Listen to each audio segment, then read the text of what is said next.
Good morning. This is the three realities of the third dimension. There was one time where there was like a person from the Golden Hand that answered questions about reality and or the Hidden Hand, I should say. And his story was way different than what a lot of people would say. But basically, what he said is, the demiurge, Yaldabaoth, whatever you want to call it, he wanted us to evolve more, and he was an imperfect God, and he thought that no matter what he did to us, that we would always worship him. And so he asked a fifth dimensional beings called the Luciferians, who were very high vibrational beings, but in order for them to move on to the next dimension or go through their own tree of life, just like the birth that we do through the placenta coming up here, then we have the dome, that's the belly, and we just keep doing these same things over and over again. But he asked that for help, and so they had to become the complete opposite of themselves, and those are the people that essentially run the world. And so it's the essence, the soul that goes into those bodies of the people that are controlling everything, or essentially that's how they had it set up. And that has always stuck with me, because to me it seems like a more realistic view of actually what's going on. And then, the idea is they were supposed to get 50% of the people to be lower vibration, and then when the split happens between the planets, between the dimensions and the realities, when the Gaia bursts anew, then all these people have to go through the whole cycle again, that are left that don't go through the heart gate. And every history I read, every ancient history, every perspective, they all seem to all go down to this one moment. And I think it was about 500 to 1,000 years, maybe closer to like 750, something like that, years prior to the flood. And I shared that video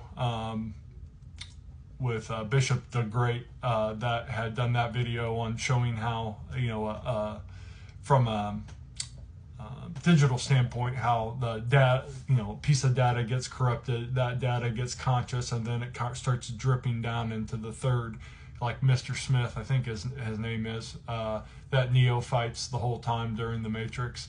That is what the fifth dimensional beings, also called the Anunnaki, also called the fallen angels, that is what they brought down with them, and to create this polarity, because before that everything was just spirals, right? There was no overlay. And so these are some of the things that they taught. So when the Watchers came down, the Azazel, he taught metallurgy, the working of iron, brass, precious metals, weapon making, cosmetics, adornment, jewelry, right? These are all ego things, right? Impact was vanity, lust, war, material obsession. Grave rise to the lower chakra reality, survival, dominance, sexuality. Foundations for both technological control and social manipulation. Semyaja, the leader of the 200 Watchers, he taught enchantments and root cutting, sorcery, herbalism, and ritual magic.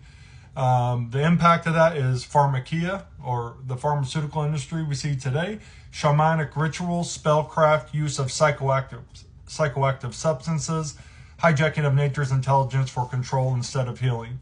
Then you have Armoramus, resolving enchantments, counter spells, reversing magic, introduce the problem solution, right? Keep humans dependent on arcane knowledge. It's just an early example of controlled opposition. Barakel taught astrology, divination of fate through the stars, deterministic worldview. Could be used to align with nature or control by artificial calendars or zodiac-based systems. I'm going to butcher some of these angels. Kokabiel taught the constellations, astronomy, and star lore.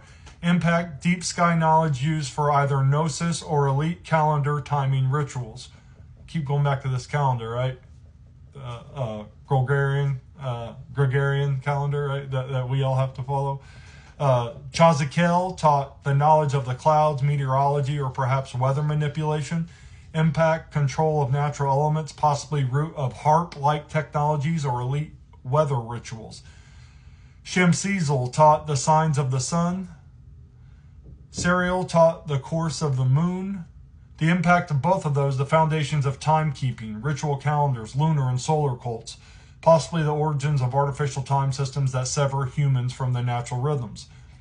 The summary of this, so the war and violence examples are weapons and armor, lower chakra, survival, dominance, control.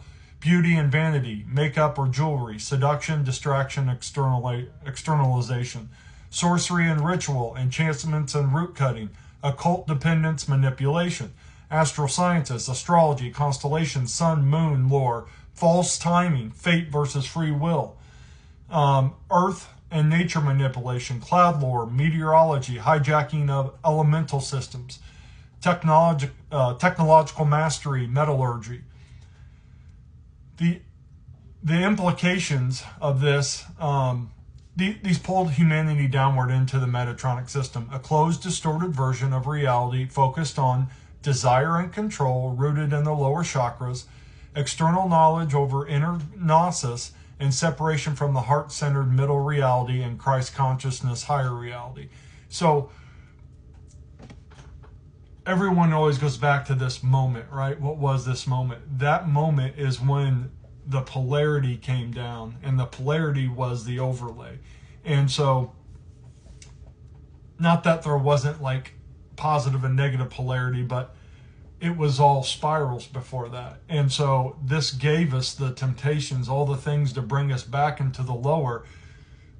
So we have to rebirth back up through the heart chakra, through the crown chakra, and get reborn, right? People think when they go get baptized, they're getting reborn. When I was a kid, my dad was a pastor for a while, a Pentecostal pastor, and the first time I got baptized, I told my dad I didn't feel anything, and so we went back to do it again a couple weeks later. I still didn't feel anything. That's because no one in the church had any fucking clue what the fuck was going on. We're rebirthing ourselves. And so everybody almost lives down here, right? Right here. If I can get my finger on it. There we go.